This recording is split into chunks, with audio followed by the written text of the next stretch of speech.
El general revolucionario que ordenaba cortar orejas a sus enemigos no siempre fue el temido Pancho Villa que conocemos. Alguna vez, solo fue un niño inocente, hasta que la traición y el abuso lo convirtieron en el bandido más temido de México. Doroteo Arango. Arámbula nació el 5 de junio de 1878, en un pequeño rancho llamado La Coyotada, en San Juan del Río, Durango. Su familia era pobre, humilde y trabajadora. Eran tiempos duros. El campo mexicano era controlado por grandes hacendados que poseían la tierra, mientras los campesinos solo podían trabajarla a cambio de una miseria. Desde niño, Doroteo aprendió a vivir con hambre y cansancio. Mientras otros niños jugaban, él arriaba ganado, sembraba maíz o cuidaba los animales de los patrones. No había espacio para la niñez en su mundo. Pero el evento que marcó su vida ocurrió cuando tenía apenas 16 años. Un hacendado abusó de su hermana mayor. Ese acto de violencia despertó algo en el joven Doroteo. Sin pensarlo, tomó un arma, enfrentó al abusador y le disparó. Ese disparo no solo vengó a su hermana, también lo convirtió en un fugitivo. Desde ese día, su vida cambió para siempre.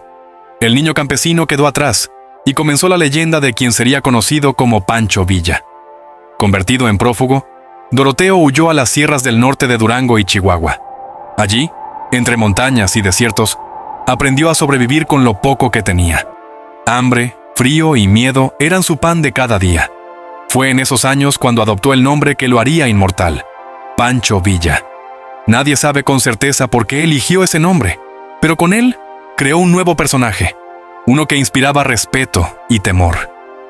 En el desierto aprendió a robar ganado, a moverse rápido por caminos escondidos y a ganarse la lealtad de otros hombres que, como él, no tenían nada que perder. No era un bandido común, tenía visión y un talento natural para el mando.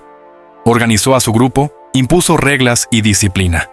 Bajo su liderazgo, pasaron de ser simples bandidos a una pequeña organización armada que empezó a controlar territorios y rutas importantes en el norte.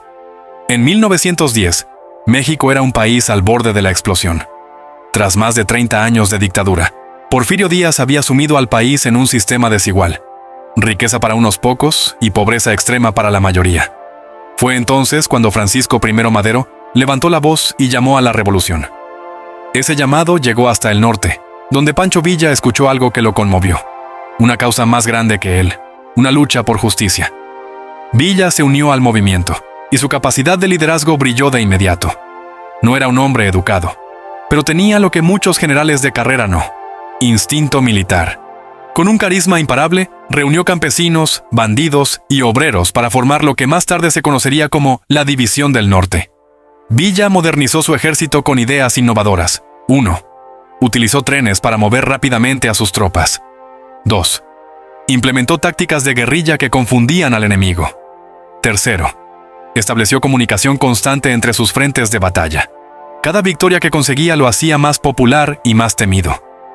Para 1913, Villa ya no era solo un líder revolucionario, era un símbolo. En el norte, lo adoraban como a un héroe. En el centro, lo veían como una amenaza. Y en el extranjero, su nombre empezaba a sonar como el de una fuerza imparable. Su carisma era único. Villa tenía algo que lo hacía cercano al pueblo. Repartía comida, tierras y dinero a los más necesitados. Para los campesinos, era más que un general, era un justiciero. Pero su carácter impredecible también lo hacía temido.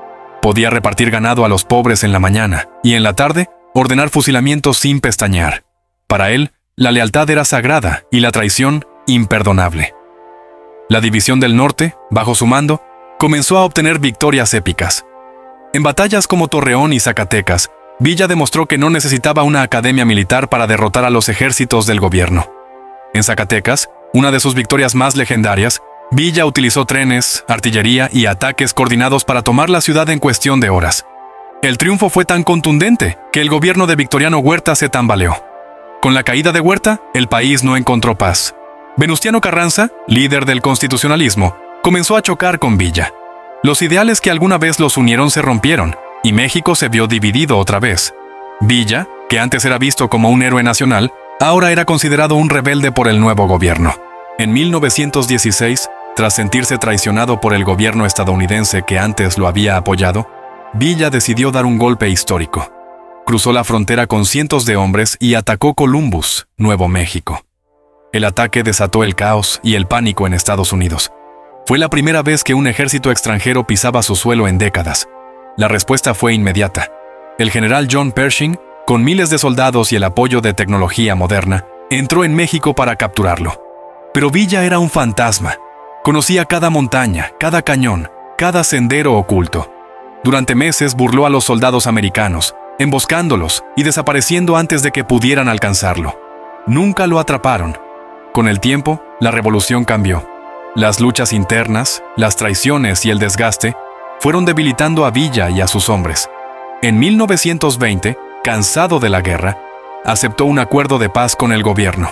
Se retiró a vivir en una hacienda en Parral, Chihuahua, donde intentó llevar una vida tranquila, lejos de la pólvora y el ruido de la guerra. Pero el destino no le tenía preparado un final pacífico. El 20 de julio de 1923, cuando conducía su auto en las calles de Parral, fue emboscado y asesinado a balazos. Murió instantáneamente. Hoy, Pancho Villa sigue siendo una figura polémica. Para algunos, fue un héroe. Un hombre que luchó por los pobres, que enfrentó a dictadores y hasta a Estados Unidos sin miedo. Para otros, fue un bandido sanguinario. Un hombre sin piedad que vivió y murió por la violencia. Pero más allá de los juicios, Villa dejó una huella imborrable en la historia de México. Fue el niño campesino que se convirtió en leyenda, el bandido que se volvió general, y el general que cabalgó entre la línea de héroe y villano. Su nombre, Pancho Villa, aún resuena con pólvora, viento y caballos en el norte de México, recordándonos que las leyendas, aunque mueren, nunca se olvidan. Si esta historia te gustó, deja tu like y suscríbete. Activa la campanita para que YouTube te avise cuando suba el próximo capítulo.